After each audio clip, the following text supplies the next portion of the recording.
Shaitan promised Allah subhanahu wa ta'ala 4 things. He said, وَلَأُضِلَّنَّهُمْ.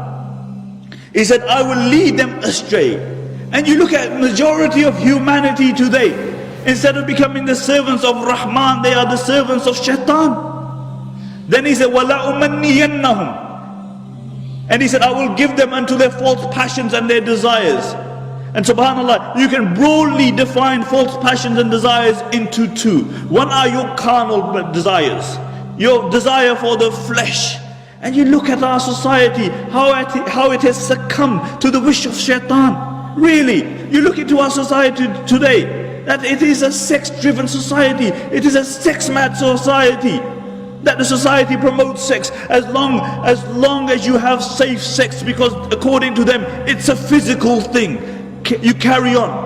Whilst Islamically it's a spiritual thing. When a husband comes to his wife, he recites du'as, and Allah subhanahu wa ta'ala safeguards that child. And the ulama write that this is the first right of the child, because it's a spiritual thing. And you look at our society today, that if by the age of 16 you haven't broken your virginity, there's something wrong with you. This is what society promotes. And this is why out of the 7 people who will be under the shade of Allah subhanahu wa ta'ala on the day of judgment, will be that young man, nasha'a fi ibadatillah, who grew up in the worship of Allah subhanahu wa ta'ala. He will be under the shade of Allah subhanahu wa ta'ala. So the first form is your carnal desire. وَلَأُمَنِّيَنَّهُمْ. I will give them unto the carnal desires. The second, that Shaitan will delude you in believing into false aspirations of this dunya. He will make you believe in false aspirations of this dunya, and he will make this dunya the purpose of your life. Not only will he make this dunya the purpose of your life, he will not give you time to even think about the purpose of your life. And subhanAllah, how you see how the promise of Shaitan is coming to pass. You know, they give you your TV sets, and then they give you your videos, and then they give you your DVDs, and then they give you your satellite channels, so you have more channels than you can even count.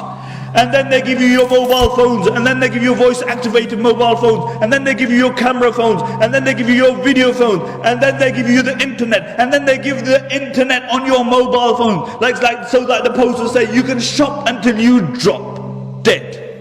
And when you drop dead, the same Shaitan will say, La talumuni, lumu anfusakum. Don't blame me, blame yourself. I called you and you oblige. And you will be suckered like the billions who were suckered before you. The billions who were suckered before you. And this is why Allah subhanahu wa ta'ala says, La tansa nasibaka min ad-dunya. Do not forget your portion of this dunya. And Imam Qurtubi says, your portion of this dunya is your kafan. Your portion of this dunya is your kafan. That the only thing that you will take from this dunya is your kafan. The third promise of Shaitan was, وَلَأَمُرَنَّهُمْ فَلْيُبَتِّكُنَّ أَذَانَ الْأَنَامِ. I will command them, and they will slit the ear of the cattle.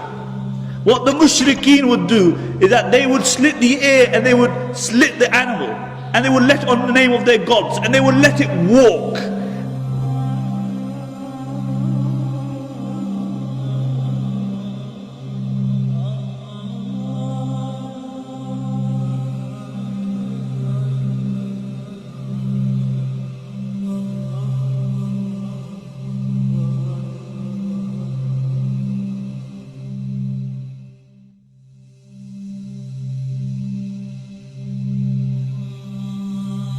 The author of Tafsir Mazari mentions that this means that a time will come where Shaitan will tell man to disfigure the creation of Allah subhanahu wa ta'ala. And you see this today, really. You look into our society, a consumer society, where they try to create chickens without feathers. They tried to create chickens without feathers, where recently in Switzerland they found a fruit fly, and from that fruit fly they found a gene which they dubbed eyeless. And when they noted that wherever they injected this gene, an eye would grow, and they injected this gene on 14 places of this dragon, or this fruit fly, and on 14 places on the anatomy of the fruit fly, eyes grew. See, this is man playing God, playing with the creation of Allah subhanahu wa ta'ala. But it doesn't stop there. You look at those who reach the pinnacle of success. Really, look at those people who reach the pinnacle of success. Those like Michael Jackson. You know, this guy was a good looking person a few years ago. But he reaches the pinnacle of success and then he's deluded by the dunya. He thinks that there must be some more contentment out there. But doesn't really realize that the only contentment is the contentment of the heart. The only time you can really have contentment is when you recognize your creator. And then what does he do? He starts playing around with his features. He starts disfiguring his features. And now you look the way, the guy doesn't even look like a human being. And the fourth promise of shaitan is وَلَأَعْمُرَنَّهُمْ فَلْيُغَيِّرُنَّ خَلْقَ اللَّهِ. I will command them and they will change the creation of Allah subhanahu wa ta'ala. Subhanallah. You know, the traditional interpretation for this verse was to shave the beard was to change the creation of Allah, because this was a sign of a man. To pluck the eyebrows was a sign of change, a sign of changing the creation of Allah subhanahu wa ta'ala. But because the book of Allah subhanahu wa ta'ala transcends time and space, it is relevant for all time, because it is guidance until the final day. Today, it relates to your GM foods.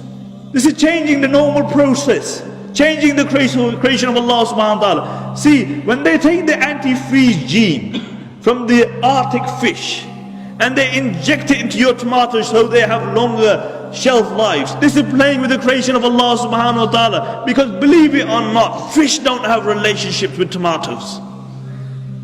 It doesn't work like that. This is GM food. You're playing with the creation of Allah subhanahu wa ta'ala. But worse than that is those who come on the TV set and they say, oh, I'm a man caged in the body of a woman. I'm a woman who's in the body of a man. And these are people who change the creation of Allah subhanahu wa ta'ala. And look, what could be a greater change in the creation of Allah subhanahu wa ta'ala? What could be a greater change in the creation of Allah subhanahu wa ta'ala? That a man transforms into a woman and a woman transforms into a man. And this was the fourth promise of shaitan. And you see it coming to pass today. What greater change could there be? That a man becomes a woman and a woman becomes a man.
The Prophet ﷺ said, hold on to the book of Allah.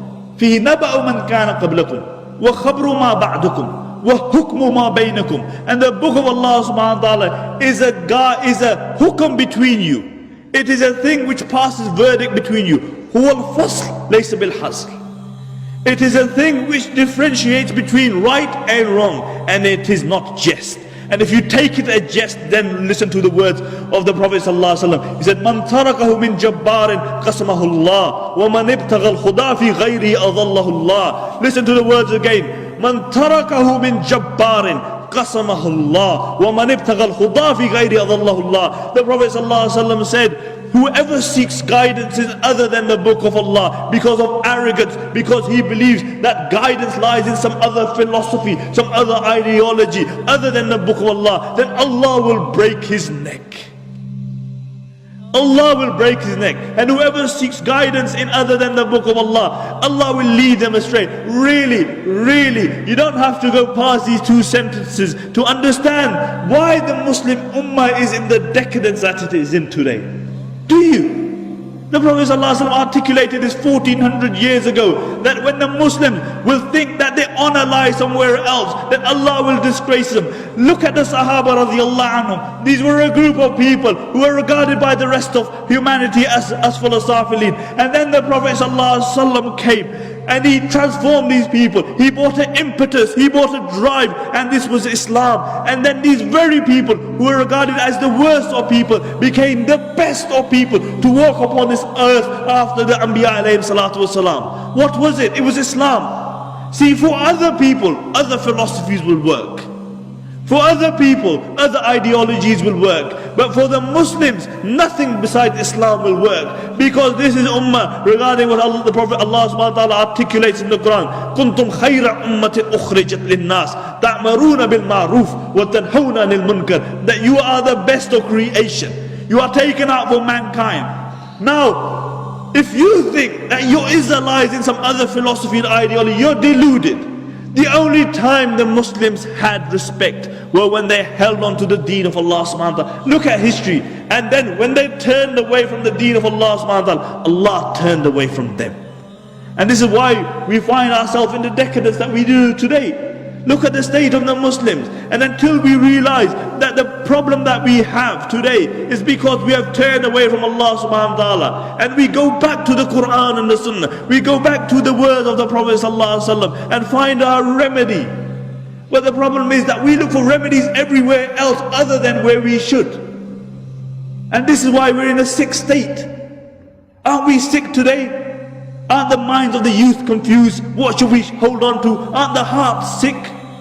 Because society has many impulses. It will tell you, pull you in many directions. And then the more direction you go, the more confused you will be. Because we are pulled in so many directions. The minds are sick. The hearts are sick. The brains are confused. And the only thing which remedies seasickness is what? That when you come up to the top deck and you look at something which is totally straight, like the horizon, then all the confusion is removed. And similarly, there is only one guidance for us. And Allah subhanahu wa ta'ala states this in the beginning of Surah Qaf. He says, Alhamdulillahi allazi anzala ala abdi al-kitaba wa lam yaj'al lahu iwaja. All praise be to Allah subhanahu wa ta'ala, who has revealed on the Prophet sallallahu alaihi wasallam, his servant, a book, and he has left no crookedness in it.